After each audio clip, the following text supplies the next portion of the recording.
Hello, I am Erdem from Vision. In this video we will see the application of the Supernode. The first thing I noticed in this circuit that we can actually reduce these sources into one equal source. So I will firstly simplify them and then we will work in the circuit.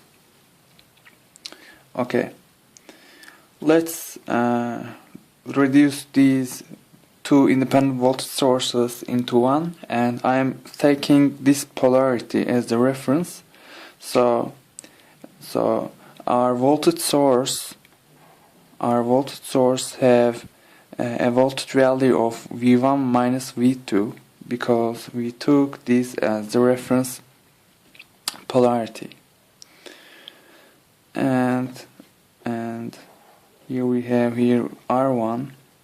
Here we have R1, and as you can see, these two independent current sources actually could be reduced to one single current source, and I'm taking this direction to be the reference direction. So our equivalent current source will be in the direction of upward and with a value I1 minus I2.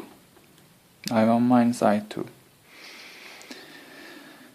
Okay, and the rest is same. This is our voltage source, here R2, and end of the circuit R2, V3, R1. Okay, let this node to be the ground. Remember the first step of the node analysis. And let's assign unknown node voltages. Actually we know voltage of this node, and that is V1 minus V2. Alright?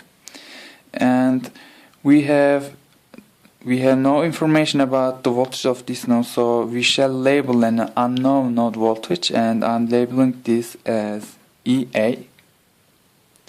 And here two nodes are connected with a voltage source.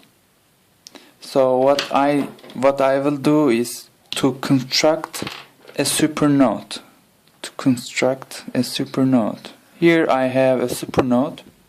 Notice that one terminal has a voltage value of EA and the other terminal has a voltage value of EA plus V3. Because while going from this node A, and let's call this as node B, while going from node A to node B, we have an increase in the voltage by the value of this independent voltage source, and that is V3. Okay, let's write down KCL equations. KCL actually we only don't know EA. If we know EA, we could find the node voltage of node B. So we will only have one KCL equation. KCL at supernode.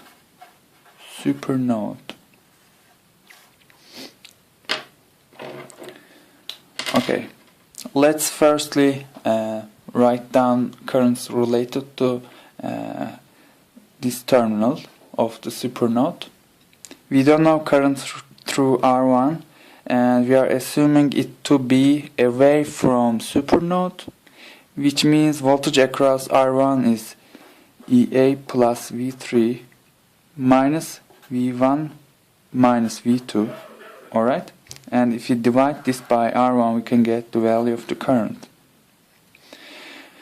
We have here a current source, and that is entering to the node, to the supernode, so we shall write minus I1 minus I2. Alright, and we should now move on to the this terminal. Actually that's the terminal of node A. We don't have current through R2, and we are assuming it to be away from this terminal of the supernode. The voltage across this resistor is simply EA minus 0, and if we divide this by R2, we can get the current value, and that is whole equal to 0 by KCL. Okay, here we only have one unknown, and that's the node voltage of the node A.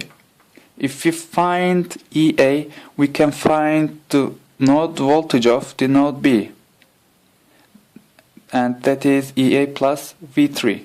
If we will just add V3 to the node voltage of node A, and we will add V3 to the EA. That's all for this video. Thanks for watching.